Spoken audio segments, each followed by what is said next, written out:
تيقولوا ناس زمان اللي درسوا في النخالة كينقبوا الدجاج. كانت واحد السيدة سميتها لا منانة، كانت ظريفة بزاف وقلبها كبير لدرجة انها ما كتقدر ترفض طلب حتى واحد. هادي بغات تسلف جلايلها، هادي بغات تخلي عندها ولادها، وهادي بغات دير ليها وقتها في القيل والقال. لا منانة لقات راسها غارقة في شغل الناس، ودارها وشغالها وراحتها ضايعين. واحد النهار شافت في المراية ولقات وجهها شاحب وعينيها مطفيين. سولات جداتها الحكيمة: يا جدة، علاش كلشي كياخد مني وما حد كيعطيني؟ ضحكات جداتها وقالت ليها: يا بنيتي، اللي ما كيدير السد الغيطانو كلشي كيرعى فيه. الدرافة بلا ميزان كتولي دل ومهان. تعلمي تقولي لا بالتاويل باش تبقى قيمتك بحال النخل الطويل. واليوم في ديوان المعلمة غنعطيك ساروت القيمة وكيفاش تقولي لا بالتاويل وبلا ما تخسري وقارك. رخي ودنك وتعلمي في القدر والشان. بزاف ديال العيالات كيسحب لهم باللي لا قالوا كل شيء الناس غيبغيوهم كتر، ولكن الحقيقة هي العكس.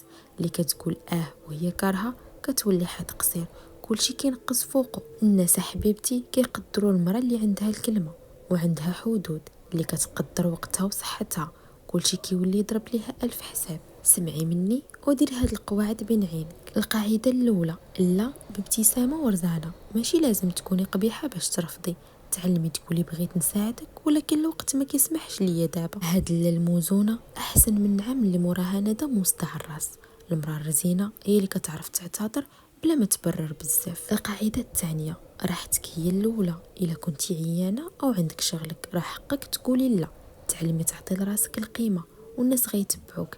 اللي ما عزات راسها ما يعزها حد. اما القاعده الثالثه: سياسه البعد المنظم. كاينين ناس سماويين كياكلوا الطاقه والوقت. تعلمي تحطي حدود واضحه من النهار الاول.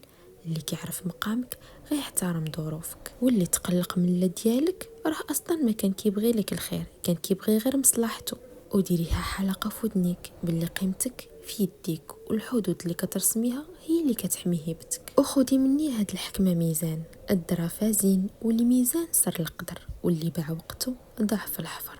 كوني لالا مولاتي بلا الموزونه، تبقى هيبتك في المجمع مصونه. لا تكوني نخاله للدجاج ينقبك، كوني نخلة عالية ورزانة تنصبك. كوني منانة في صحوتك تبان قوتك، والمعلمة بالقدر ديما معك. وبحال ديما وبلا ما نحتاج نوصيك، بارطاجي هذا الفيديو مع ماماك وحبيبتك وكل ما عز عليك باش يولي في يديها ساروت القيمة. خليت لكم الهبة والوقار والكلمة موزونة اللي كتعلي المقدار، ونتلاقاو في المجمع الجاي.